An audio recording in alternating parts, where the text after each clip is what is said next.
হরে কৃষ্ণ। আশা করি ভগবানের আশীর্বাদে আপনারা সকলেই ভালো আছেন। আজকে আমি চলে এসেছি, আপনাদের সামনে পৌঁছে গেছি যে ভাদ্র মাসে একাদশী ব্রত আমরা পালন করব। কবে পালন করব, তার মাহাত্ম্য কী, কোন সময় ভঙ্গ করতে হবে, আপনাদেরকে বলার জন্যে চেষ্টা করব। আপনারা মন দিয়ে শ্রবণ করুন। এই একাদশীর মাহাত্ম্য মন দিয়ে শ্রবণ করতে হবে, তবে যে কি বুঝতে পারবেন কি একাদশীর মাহাত্ম্য। তার আগে আমি একটুখানি বলবো, যারা একাদশী করেন না, দয়া করে বলবো সকলে একাদশী ব্রতটা পালন করুন। একাদশী ব্রত পালন একবার যদি আপনি শুরু করেন না, তারপরে জানবেন যে কি ভালো। আপনার মন প্রাণ সেই একাদশীর প্রতি একটা ভক্তি শ্রদ্ধা আলাদা হয়ে যাবে। আর একাদশী দিনে দেখবেন আপনার মনটা এত আনন্দ উৎসাহ থাকবে, আপনি চিন্তাই করতেই পারবেন না যে একাদশী দিনে এত কষ্ট করতে হবে, এত কিছু নিয়ম পালন করতে হবে। সেই মনে হচ্ছে অনেক কিছু, কিন্তু আপনি একবার করে দেখুন না, দেখবেন খুব ভালো হবে। আর কখনো ভয় পাবেন না। ভয় পেলে তাহলে কোনো কাজে জয়লাভ করতে পারবেন না। এটা সকলের জানা আছে যে ভয় পেলে কখনো জয়লাভ করা যায় না। সাহস করে এগিয়ে যেতে হবে, তাহলে পুরোপুরি সাফল্য হতে পারবেন। তার জন্যে বলছি, আপনাদেরকে হাত জোড় করে অনুরোধ করি বলছি, যারা যারা একাদশী ব্রত পালন করেন না, এই ভিডিও আপনারা যারা দেখেন তাদেরকে বলবো যে অপরকে একাদশী করার জন্যে সাহায্য করুন, তাদেরকে বুঝান, আর নিজেরা করুন, আর অপরদেরকে করার জন্য সাহায্যও করুন। একাদশী হচ্ছে সর্বশ্রেষ্ঠ ব্রত, এর থেকে আর কোনো বড় ব্রত নেই। যাই হোক, আমি প্রত্যেক ভিডিওতে আমি বলি যে একাদশী আগের দিনে অর্থাৎ দশমী দিনে রাত্রিবেলা সংকল্প করবেন, ভগবানের কাছে নির্জলা উপবাস থাকবেন, কি 12টা পর্যন্ত উপবাস থেকে জল ফল খাবো। আর কীরকম খেতে হয় আপনারা তো জানেন যে সাবু ফল জল এইসব খেতে হয়, সূর্যমুখী তেল, গাওয়া ঘি, বাইরে থেকে মিষ্টি, বাইরে থেকে হলুদের গুঁড়ো, বাইরে থেকে দুধ, এইগুলো কিন্তু চলবে না। কেন না, এতে ময়দা ভেজাল থাকে। তাই জন্য বলছি লঙ্কা গুঁড়ো, হলুদের গুঁড়ো, বাইরে থেকে মিষ্টি, এইগুলো কিন্তু বর্জন করবেন। দুধ খাবেন, গরু দুধ খাবেন, যেটা ঘরোয়া দুধ আছে সেই দুধ এনে খাবেন, তাহলে দুধও খেতে পারবেন। তারপরে কাঠবাদাম, কাজু বাদাম, তারপরে ছাঁচি গুড়, এইগুলোও খেতে পারবেন। আর রাত্রিবেলা 1 গ্লাস গরম দুধ, তাতে ছাঁচি গুড় দিয়ে খাবেন, খুব পেটটাও ভার থাকবে, ভালো থাকবে। আর যারা সকাল থেকে উপবাস থাকতে পারবেন না, সাবু, কলা, নারকলের কোড়া আর গুড় মাখাবেন, ভালো করে মেখে 1 বাটি খেয়ে নিন, দেখবেন সারাদিন আপনারা আর খিদা পাবে না। আর যদি পারেন শশাকে কুচি কুচি করে, গাজরকে কুচি কুচি করে, তারপরে আপনার হচ্ছে আলুকে কুচি কুচি করে, বাদাম রাত্রিবেলা ভিজিয়ে দেবেন, দিয়ে সবগুলো সেদ্ধ করে একটু কড়াতে নেড়ে নেবেন, সমদক নুন দিয়ে খাবেন, সেটাও ভালো লাগবে, সেটাও মুখরুচি খুব ভালো লাগবে। শশাটা নেড়ে নেবেন না, শশাটা পরে দেবেন খাওয়ার সময় কুচি কুচি করে। গাজর, আলু আর হচ্ছে তোমার কাজু বাদাম, চীনাবাদাম সেদ্ধ করে খাবেন, ভালো লাগবে। অনেকে ভাজা খায়, সেদ্ধ খায়, আবার কাঁচাও খায়, ভিজিয়ে কাঁচাও খায়, কিন্তু কাঁচাতে উপকার বেশি। কিন্তু সেদ্ধ করে খেতে বলছি কেন না, গ্যাসটা যেরকম না হয়ে যায়, কাঁচা বাদাম তো গ্যাস হয়ে যেতে পারে, তার জন্য সেদ্ধ করে খেলে গ্যাসটা হবে না, তার জন্যে। আবার অনেকে থাকতে যদি না পারেন, সাবু পায়েস করে খাবেন, সাবু মিশ্রি নারকোল কোড়া দিয়ে ফুটিয়ে খাবেন, খুব সুন্দর ভালো লাগবে। আপনারা খেয়ে দেখবেন, খুব ভালো লাগবে। সাবুর পরোটা করে খাবেন, সাবুর পকোড়া করে খাবেন, সাবুর পোলাও করে খাবেন, সাবুর লুচি করে খাবেন। আর তরি তরকারি তো করে খেতে পারেন, শুধু খালি পঞ্চশস্য বাদ দিয়ে আপনারা খাবেন। আর এই একাদশী দিনে নখ, চুল, সাবান, তেল, ক্রিম, শ্যাম্পু, চা, পান, বিড়ি, সিগারেট, এইগুলো কিন্তু বর্জন করতে হবে। আর তারপরে হচ্ছে কি পরনিন্দা, পরচর্চা, ঝগড়াঝাঁটি, অশান্তি, স্বামী স্ত্রী শারীরিক সম্পর্ক, এইগুলো কিন্তু বর্জন করতে হবে নিষ্ঠা সহকারে, ভক্তি সহকারে। বুঝতে তো পারছেন, একটা ভগবানের ব্রত করতে গেলে অনেক কিছু আমাদেরকে ত্যাগ করতে হয় ভাই, মনে কিছু করবেন না। কেননা ভগবানের ব্রত করতে গেলে একটু তো আমাদেরকে ত্যাগ করতে হবে। তাই আপনাদেরকে আমি বলছি, সকলে এই একাদশী ব্রত পালন করুন। একবারে মনের ভয় পাবেন না, ভয়েতে কিচ্ছু হবে না। সাহস করে করবেন, দেখবেন সব কিছু আপনার ভালো হবে, আপনার সব কিছু ভগবান মঙ্গল করবেন। যাই হোক, এবারেই আমি ফিরে আসছি যে একাদশী ব্রত কবে পালন করবেন। 19শে আগস্ট, 2রা ভাদ্র, 19শে আগস্ট 2রা ভাদ্র, মঙ্গলবার একাদশী পালন সকলে করবেন।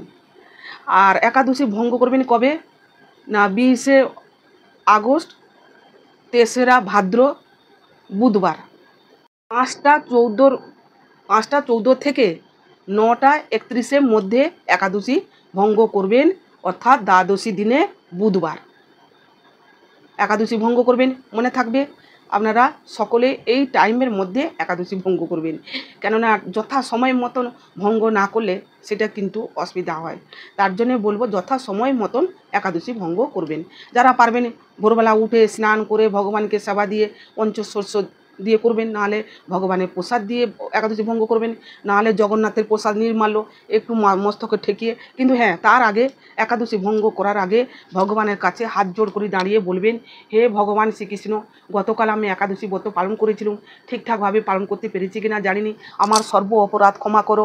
তারপরে আপনার যা মনের বাসনা, যা কিছু রোগ ব্যাধি যা কিছু বলবেন, তারপরে একাদশী ভঙ্গ করবেন, একটু হরিনাম করবেন, ভগবানকে প্রণাম করবেন, আর এই করবেন। আর যদি এই মন্ত্র বলতে পারেন তাহলে করবেন, অজ্ঞান তিমিরান্ধস্য বত না করিব কেশব, প্রসিদ্ধ সুমুখ নাথ জ্ঞান দৃষ্টি পদ ভব। এইভাবে 3বার বলতে হবে ভগবানের কাছে। একাদশী ভঙ্গ করা মন্ত্র এইটা। আর একাদশীর সংকল্প মন্ত্র হচ্ছে কি বলবেন, একাদশং নিরাহার রিস্তা অহম অপরিয় হেনু ভক্ষামে কুণ্ডরী কাক্ষং শরণ মে ভাবাচ্যুত। যারা বলতে পারবেন বলবেন, আর না হলে হাত জোড় করে বলবেন, হে ভগবান শ্রীকৃষ্ণ, গতকাল একাদশী আমি আপনার কাছে প্রার্থনা করছি, আমি যথাসাধ্য চেষ্টা করব উপবাস থাকার জন্যে, আপনার সেবা করার জন্যে।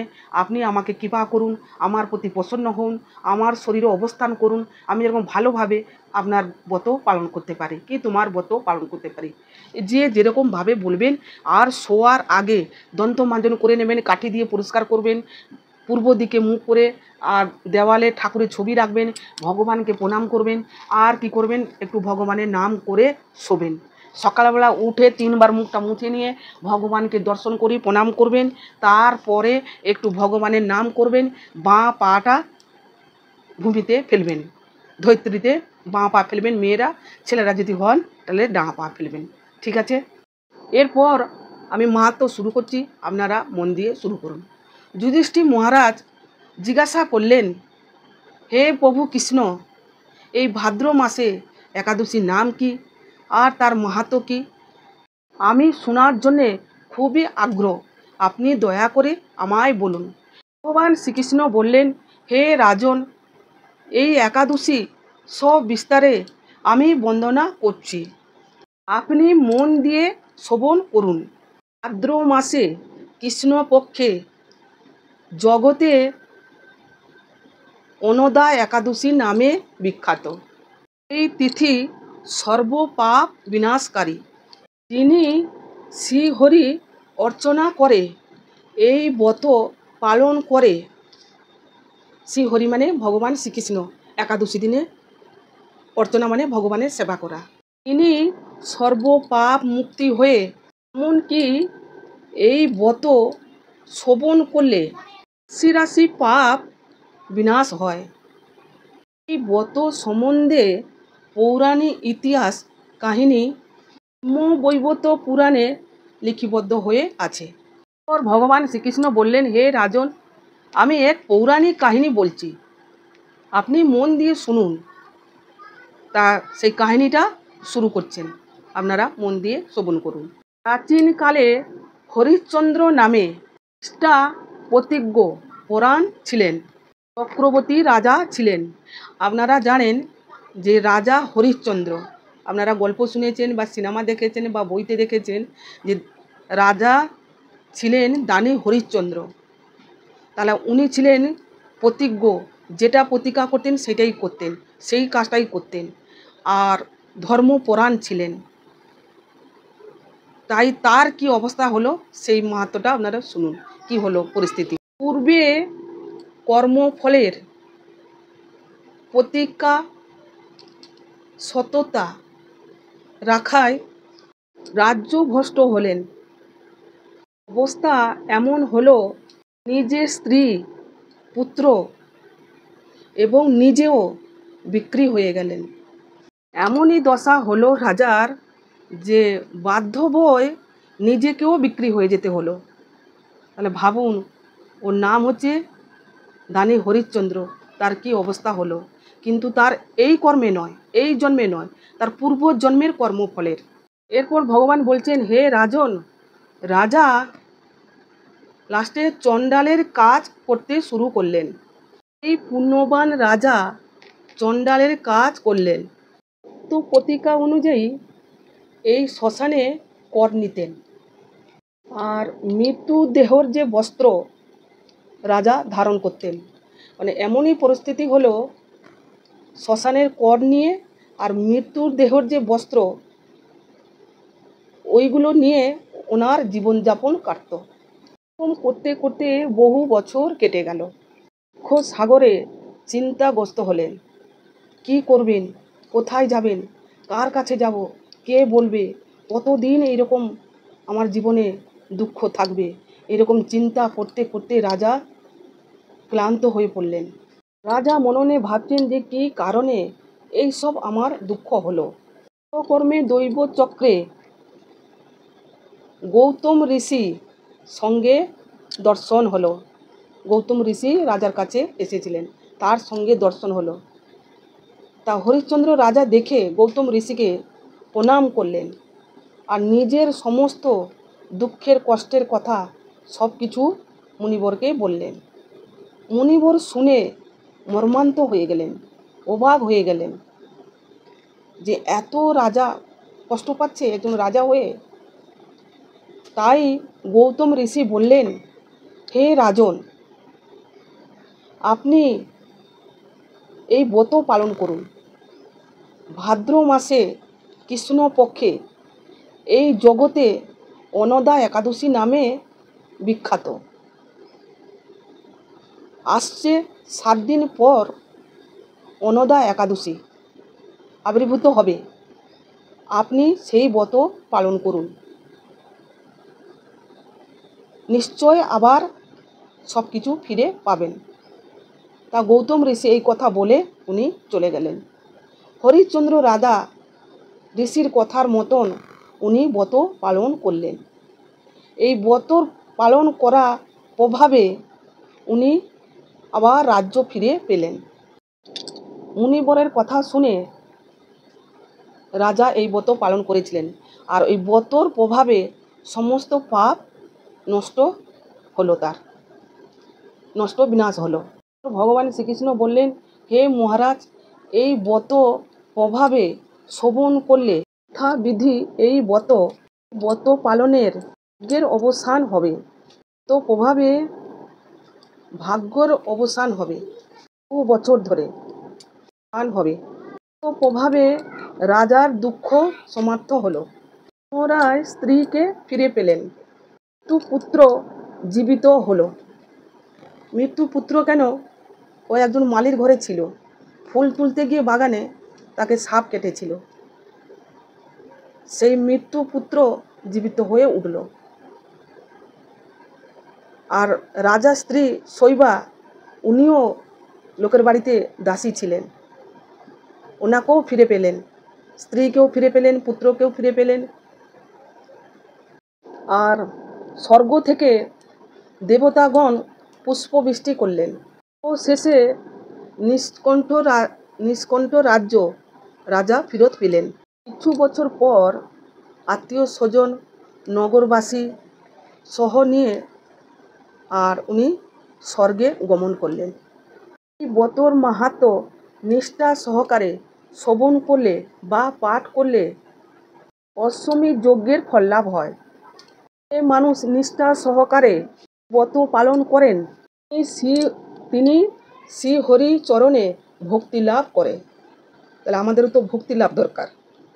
শেষে দিব্যধামে গমন করে।